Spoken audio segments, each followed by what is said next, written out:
Pak, mungkin bisa dijelaskan Pak, di sini sedang ada kegiatan apa Pak? Bapak menghadiri di kantor BNN. Kami dari Ganas diundang oleh BNN rutin ya. Setiap ada acara pemusnahan barang bukti, Ganas sebagai mitra dengan BNN dan Polri diundang untuk acara pemusnahan. Dari tahun ke tahun, kira-kira udah berapa tahun Pak bermitra bekerja sama dengan Ya, BNN? dari berdirinya Ganas 27 September 2007. Sekarang 2025 udah 18 tahun. 18 tahun ya Pak ya. Makin kesini melihat updatean dari BNN seperti apa nih Pak menurut Bapak? Ya, banyak hal yang harus kita evaluasi secara cepat. Seharusnya di sini DPR mempunyai hak inisiatif untuk merevisi Undang-Undang Narkoba secara cepat dan terbatas. Kenapa Pak? Misalnya seperti Undang-Undang KPK, kan itu inisiatif DPR. Karena persoalan hilir narkoba ini tidak lepas dari persoalan hulu. Persoalan hulunya apa? Masalah aturan hukumnya. Misalnya struktur BNN harus dirubah. Ya, sekarang kan ada 5 deputi. Sebaiknya BNN menurut usulan Ganas tidak lagi mengurus masalah rehabilitasi. Rehabilitasi sebaiknya diserahkan kepada Departemen Sosial dan Departemen Kesehatan, ya, yang memang skillnya di situ. Jadi 50+1 BNN itu kecondongannya adalah bidang pencegahan dan pemberantasan juga termasuk TPPU-nya yang paling penting, memiskinkan bandar dan pengedar narkoba itu. Nah, di situ pentingnya DPR sebagai wakil rakyat untuk menggunakan hak inisiatif dia melakukan revisi secara cepat dan secara cepat terkait dengan undang-undang narkoba. Hal-hal apa saja termasuk terkait dengan pemidanaan pecandu narkoba. Itu kan tidak jelas. Dijelaskan aja di dalam undang-undang terbatas perubahan itu.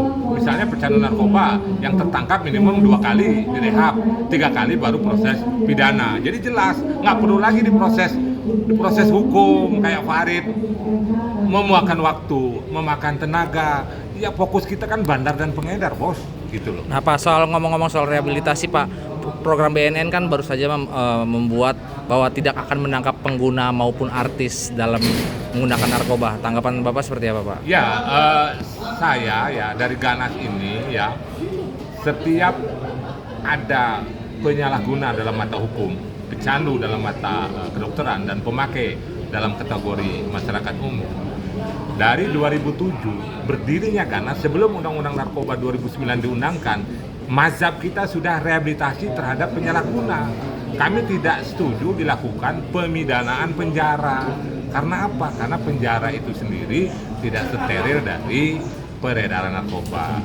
Yang kedua, namanya pecandu, namanya penyalahguna, itu kan dia orang yang akan ketergantungan. Sehingga perlu adanya pengobatan baik rehabilitasi medis maupun rehabilitasi sosial. Nah, tentunya kan paling tidak kan harus ada batas. Misalnya 2 kali direhab, ya, direhab 2 kali ketangkep misalnya direhab, ketiga kali baru dilakukan pemidanaan murni.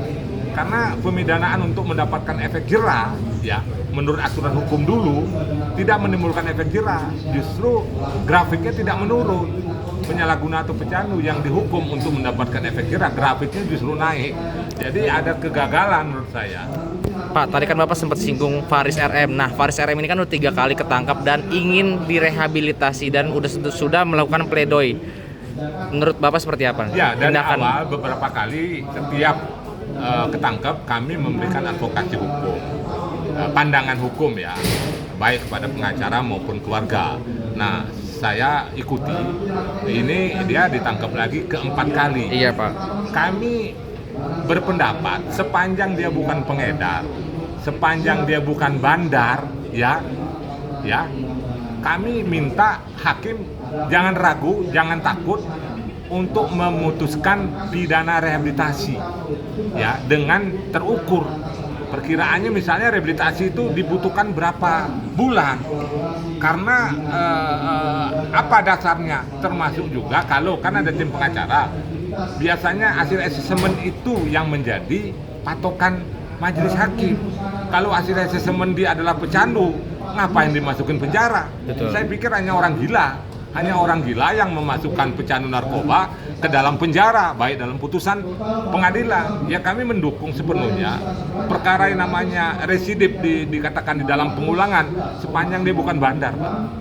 Sepanjang dia bukan pengedar ya. Karena kenapa dia berulang karena dari awal proses manajemen penanganan Farid tidak pas, mungkin rehabnya kurang, atau dia di awal dulu kasus Jennifer Dan dulu kan. Betul. Dia 4 tahun vonis pidana 4 tahun, banding 4 tahun, kasasi 4 tahun, PK 4 tahun. Nah yang kedua kami juga sempat bantu, sepanjang dia bukan bandar, sepanjang dia bukan pengedar, kalau pun dia terkena pasal 132 namanya permufakatan jahat, misalnya mengajak orang untuk make, sepanjang tidak ada transaksi, sepanjang tidak dijual, bisa dikesampingkan itu bos. Jadi kami dari Ganas mendukung penuh Majelis Hakim ya Pengadilan Negeri Jakarta Selatan yang menyidangkan kasus Farid RM, tidak ragu-ragu untuk vonis pidana rehab. Kenapa Farid RM harus direhab, Pak? Ya kita lihat hasil asesmennya Pak. Kalau hasil asesmen dia menunjukkan dia pecandu dan dalam proses asesmen dan profilingnya dia tidak mengedarkan, saya rasa ya tidak ada alasan lagi untuk melakukan rehabilitasi. Kalau toh pun ya dia memberikan misalnya ke orang sepanjang dia tidak ada transaksi, namanya ya pengaruh narkoba itu kan sifatnya friendly ya, pertemanan segala macam itu pengaruh zatnya, itu aja. Jadi kami juga tidak segan-segan kalau memang ya dari hasil apa namanya proses peradilan itu tidak ada unsur transaksi jual beli, ya tidak ada pengedar, bandar, sepanjang dia 111, 112 udah jelas 111, 112 memiliki menguasai tanpa hak narkotika. Ya kalau ayat 1 itu di bawah 5 gram, ya hasil asesmen menunjukkan dia menunjukkan dia pecandu, ya udah kami mendukung sepenuhnya Majelis Hakim yang menyidangkan kasus Farid RM untuk dilakukan vonis pidana rehab, pidana tetap rehab. Apa karena mengingat Farid RM juga public figure atau seperti apa, Pak? Tidak, siapapun juga, sama saja bagi hukum, karena dasar hukumnya jelas di dalam Undang-Undang 35 tahun 2009. Jelas sudah rehabilitasi di dalam putusan apa namanya surat SAE, surat edaran Mahkamah Agung sudah jelas rehabilitasi. Dalam telegram rahasia Kapolri jelas di perlakuan khusus rehab. Di dalam hak diskresi Jaksa Agung ya, jaksa tidak boleh melakukan vonis penjara terkait dengan pecanduan narkoba. Ada diskresinya, aturan Jaksa Agung. Dia bolehnya tuntutannya rehab, Pak. Misalnya Farid nih, harusnya jaksa tidak perlu menuntut 6 tahun. Sepanjang dia bukan bandar ya.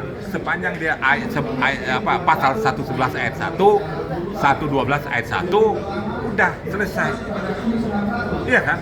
Dan sepanjang ada hasil asesmen itu membuktikan kuat sepanjang dia bukan bandar dan pengedar, Majelis Hakim saya rasa bukan saya katakan wajib ya harus pidana rehab. Dia vonis pidana tapi untuk menjalankan rehabilitasi, jadi ada jedanya gitu loh. Nanti kan dilihat berapa sih kira-kira. Ya kan ini harus bukan dukungan keluarga aja, karena Ganas ini memang mendukung adanya rehabilitasi untuk penyembuhan. Ya namanya pecandu narkoba dimasukkan ke penjara, ya dia keluar make lagi nggak? Make, ditangkap lagi, penjara lagi, polis lagi, keluar lagi, make lagi, tangkap lagi. Ya inilah nyatanya hukum kita tidak jelas. Kalau pecandu ya sudah, nggak usah lagi proses pidana, ngabisin waktu, tenaga, pikiran. Pak, menurut Bapak jika nanti menurut Bapak jika nanti Majelis Hakim memutuskan Farid RM tervonis pidana hukuman, apakah bisa melakukan langkah untuk koordinasi dengan BNN, Pak, untuk direhab?